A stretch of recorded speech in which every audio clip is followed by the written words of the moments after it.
We will be reading through the columns, however the reading is very fluid, so you may pick up a message over here that actually matches one in the corner, so feel free to move the messages around and connect them with another one as you are particularly connected to or piques your interest. With this first one here, the Page of Pentacles, Appreciation and Wedding, well, that's a really positive row to begin with for a start. So the Page of Pentacles is often known about opportunity or something happening coming to you. The pages are initiators in life. They're strategic, either people or energies around us that often start something off. Some of you may have been contemplating starting a new business or applying for a new job or sending your CV out there or pondering on ways to make more money or invest your money. And often when the page is around, this is something that can happen. So that seems like a positive, opportunistic way to start your month for May. The other perspective of the page, as we said, he could be a person and he could be very much like yourself, so the earth sign person. He may be a younger person and possibly a younger male person. So for some of you, this might be your friends or it might be your children or your siblings who you are thinking of at this particular time, and they may be in your life. They may have turned up suddenly, or you may be spending more time with them than usual, and it feels as though there's appreciation around this matter, which is what this card is. It usually signifies a deep appreciation of your worth in life, of the value that you offer others one way or another. Again, this could be value at work or value as friendships. And with the wedding card beneath, there could be this whole appreciation from a partner or family members, or some of you may be going to a wedding or a function similar, like a happy celebration, and you may be meeting these family members you haven't seen for a while, or this young Page of Pentacles, and you just all have this wonderful connection of love and appreciation for each other. The wedding card is of itself a testament to our devotion and service and union and respect within a relationship. The message was originally intended within the relationship of a wedding. So for some of you, this could literally be either an invitation to attend a wedding or an invitation to be married, or it could be your own wedding or a family wedding that you're going to, or friends. And if it's not, it could also be a message to say that there is possibly appreciation for you within your intimate romantic relationship, and perhaps that's being shown back to you right now, or perhaps you don't feel there is, or you haven't noticed it, or you are pondering it. It feels as though you could say to yourself, hey, actually, I think people do appreciate me, and I think they do value the worth I am within a family unit or society or community. So again, I've said this in a couple of the other readings, it's the card mix that I'm using that seems to give off such huge extrapolation of meanings within the reading. So it's possibly been an odd dynamic of cards for me to pick. There's many, many different conjunctive meanings for each card and each row and each layer as we go through them. So I think, as I said at the beginning, it's important that you pick which references you most specifically and see how you feel into the situation. I also say check your rising and your moon signs, because you might find some really interesting information within those as well. Let's move to the second row. We have the King of Swords, or the second column. The King of Swords, the Goddess of the Moon, and at the bottom, be honest with yourself. So again, guys, this could be a situation around an air sign person, possibly a male air sign person, but it doesn't have to be. Now, sometimes these people relate to someone that you associate communication with, such as a lawyer or legal documentation or legal implications in life. It can also be something like an accountant or the tax man or a real estate agent or a banking manager. So there could be something along those lines with some of you, and you might be pondering, am I feeling right about this situation that I might be thinking of signing up into or moving into or communicating with someone? And it feels as though with the Goddess of the Moon, that insight or knowledge which has been previously hidden is there and available for you if you look a little bit deeper. And I think if you look a little bit deeper around these subject matters where this air sign person could be involved, and remember this could be like a close relationship or friends or family as well, or work, it can be anything. But if you take a little bit of a closer look around any questions you've got regarding a situation with this type of person, or a dealing that you're about to be doing with them, or pondering should you sign something or buy something or invest in something, you're going to find some sort of answers that were not previously either available, or you didn't see them, or they were being hidden. Now that could come back to being down here, this be honest with yourself, that might come back to you saying, well, I'm wondering if this is the right thing to do anymore. So I think the further you explore a situation that surrounds this person or energy or type of people or type of situation, the more that you will become more connected with your own gut feelings, your instinct, your ability to perceive whether it's a situation that's good for you or not. It could be a relationship, it could be a new relationship coming. You might meet this person, and again you might be thinking, well, do I want to be in a relationship? Do I think he's the right person for me? This could also involve a current relationship that some of you might be having problems with, and you are wanting to find enlightenment as to how to deal with it, or why the problems have arisen, or what's going on. And this again could be something down here about honouring your own true integrity values. So if there is something in your life that doesn't feel to fit the key properly at the moment, don't necessarily push it, but expand on the opportunities of finding an answer and finding a way to solve it before you push yourself into something that you could possibly regret. We come down, coming back to the goddess of the moon, it's a little bit like a traditional tarot card. So it often tells us about our health in terms of things going on at night or feeling possibly out of balance. It's a card that also talks about the need for balance.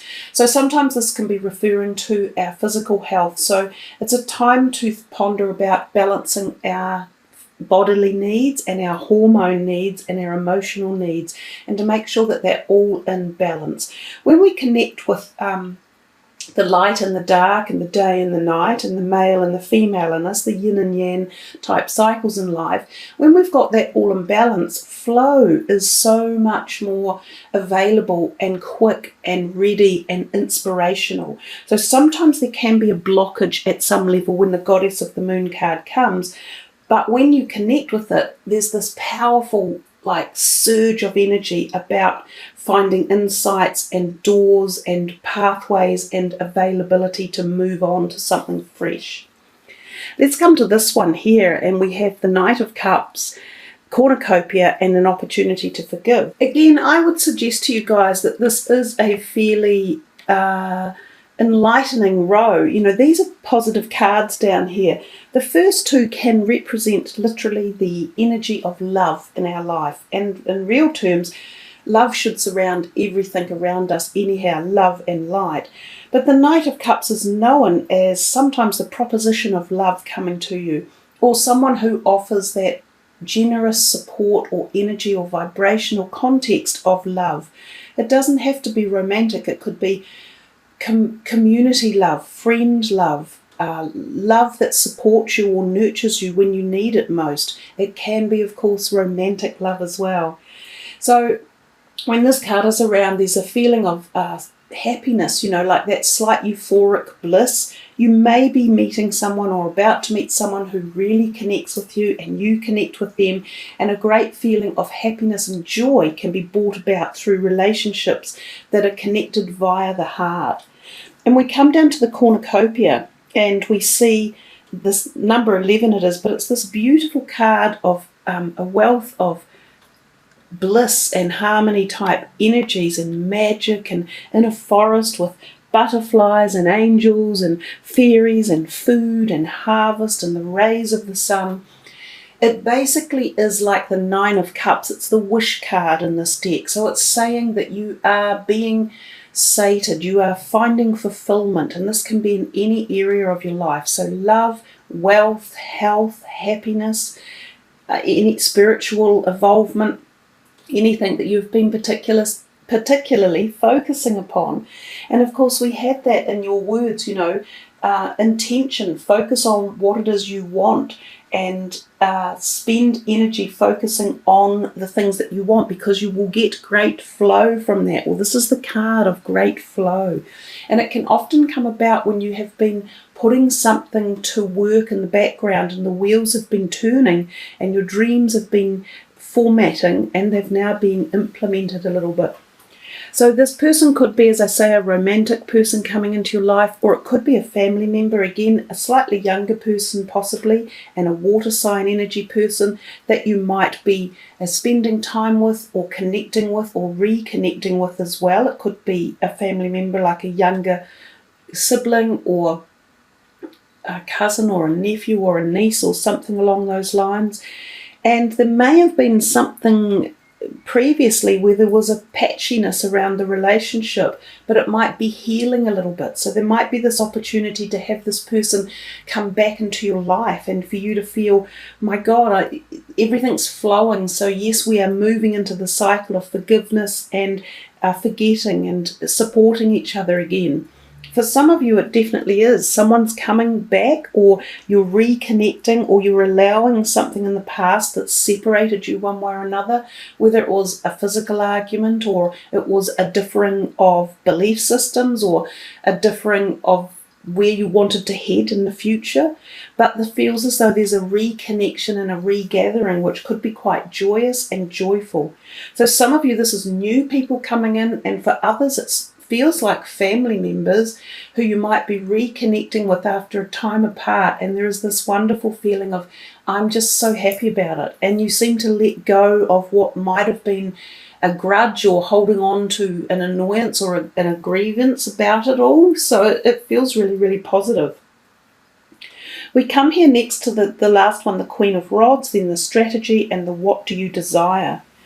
So the Queen of Rods is again, she's probably a person, or possibly she can be a middle-aged type woman often, and she can be a fire sign energy. However, this could be some of you with a rising sign or a moon sign that's a fire sign. If it's someone in your life, she can sometimes be an employer or a friend, or possibly something like a sister. She has really creative passion. She's a great person to go to for ideas, for stimulating things, for firing things up, for starting projects. So this could be, again, for some of you, the starting of something new in your life, like a project that you've been burning away and wanting to kick into action. She can be the card that ignites this fire and kicks you into the action. So she could either be that energy that you will pick up and fuel yourself, or she could literally be someone who comes in and helps this to happen. So as I say, she could be a family member, or possibly a potential employer as well. Overall, she's a fairly positive card, unless you've had an issue with her, in which case there could be fireworks. So there could be a mending of things that need doing, or changing towards how you're dealing with her, or the strategies may need changing. And that's the card underneath. A strategy basically is very similar to what the picture on here shows us. This is a journal and there is a pen there. So strategies can be about realigning something or pathway that you're heading on, or that you've become stuck with, or a situation or a person, and you need to, the card when it turns up is telling you, you need to change the way you're either looking at something or dealing with it or planning it. So quite literally, and we talked about the dream journal over here, and you're getting another message about journaling here, it could be really powerful for you guys to be writing things down in the month of May.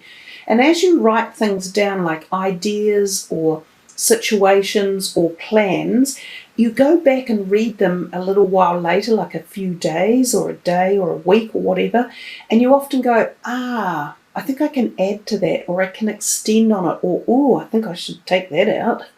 So diarising or journaling can be very, very powerful, and it can also even give you the words that you need to say or to paraphrase in a situation, or with a person, or with an application, or with a legal term or thing that's going on. So the strategy could be worthwhile for you, and it could be really important. It also ties in a little bit with the one down the bottom when it says, what do you really desire? Again, sometimes we get a bit lost. We have so many things that are on our mind. We want to, lose weight, or find a bigger house, or find a better job, or find more spiritual connection, or find a partner. And there's all these things whirring around in our mind, but which one is the one that we truly desire? So when you take the time to focus on one specific with more intention and more strategy and more passion, which is what this Queen of Rods is, so when you get all that going, your desires are far more likely to turn up and appear like your cornucopia. All this over here, and it's also golden looking, even this gold down here in this card, has the feeling of gold dust in the air for you Virgos.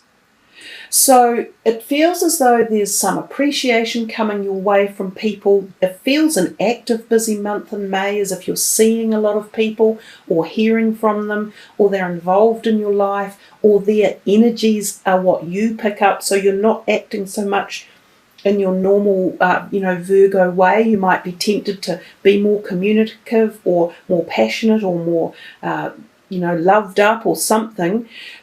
So there's a whole heap of stuff going on for you in May that opens doors, brings in love, brings in a bit of happiness, brings in some ability to allow forgiveness and any grudges or stuff that have been held on, and moving on and being truthful to yourself and aiming for your desires. So I think you've got a golden reading, guys. It's really beautiful colour tones and palettes. It's very pretty, and there's a lot of special messages in the reading for you. So thank you for joining me, Virgo. I do wish you a wonderful May, and feeling the love and the successes, and planning some new strategies to take you forward into the rest of the year.